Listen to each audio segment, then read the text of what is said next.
यहाँ अपरा एकादशी की कथा है। अपरा एकादशी की महिमा का वर्णन ब्रह्मांड पुराण में किया गया है और मूल रूप से इसे भगवान कृष्ण ने महाराज युधिष्ठिर को सुनाया था। अपरा एकादशी की कथा। एक समय की बात है।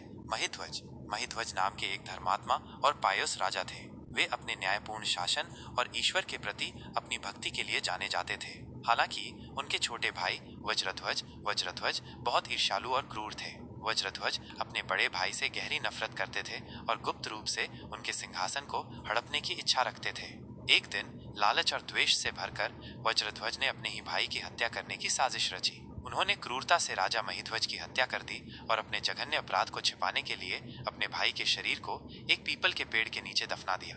अपनी अकाल और अन्यायपूर्ण मृत्यु के परिणाम स्वरूप राजा महिध्वज की आत्मा एक प्रेत बन गई, एक दुर्भावनापूर्ण आत्मा, और उसी पीपल के पेड़ में रहने लगी जहां उन्हें दफनाया गया था।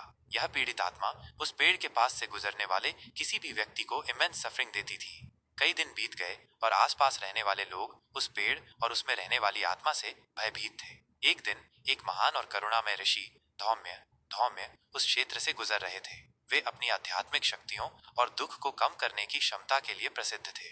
जैसे ही ऋषि धौम्य पीपल के पेड़ के पास पहुंचे, उन्होंने तुरंत एक डिस्ट्रेस्ड और टॉर्मेंटेड आत्मा की उपस्थिति महसूस की। अपनी दिव्य दृष्टि से उन्होंने राजा महिध्वज की पूरी दुखद कहानी को समझा, उनकी अन्यायपूर्ण मृत्यु और एक प्रेत में उनका परिवर्तन। दया से भरकर ऋषि धौम्य ने पीड़ित आत्मा को मुक्ति दिलाने का फैसला किया। उन्होंने महसूस किया कि केवल भक्ति का एक शक्तिशाली कार्य ही आत्मा को उसके भूतिया अस्तित्व से मुक्त कर सकता है। तब ऋषि ने अत्यधिक भक्ति के साथ अपरा एकादशी का व्रत करने का निर्णय लिया। अपरा एकादशी के शुभ दिन पर ऋषि धौम्य ने उपवास के सभी अनुष्ठानों को सावधानी पूर्वक किया। उन्होंने पूरा दिन प्रार्थना, ध्यान और भगवान विष्णु के नामों का जाप करने में बिताया। अपने कठोर उपवास के समापन पर ऋषि ने अपरा एकादशी का व्रत करने से प्राप्त सभी गुणों पुण्य को राजा महिध्वज की आत्मा को अर्पित कर दिया। जैसे ही ऋषि ने गुणों को स्थानांतरित किया, एक चमत्कारी परिवर्तन हुआ। राजा महिध्वज की टॉर्मेंटेड आत्मा तुरंत अपने भूतिया रूप से मुक्त हो गई। उसने अपना दिव्य चमकदार शरीर प्राप्त कर लिया और विष्णु लोक भगवान विष्णु के धाम में एसेंशन करने में सक्षम हो गई। इस कथा का महत्व। यह कथा अपरा एकादशी की इमेंस शक्ति और महत्व को उजागर करती है। ये हमें सिखाती है कि अपरा एकादशी सबसे बड़े पापों को भी नष्ट कर सकती है।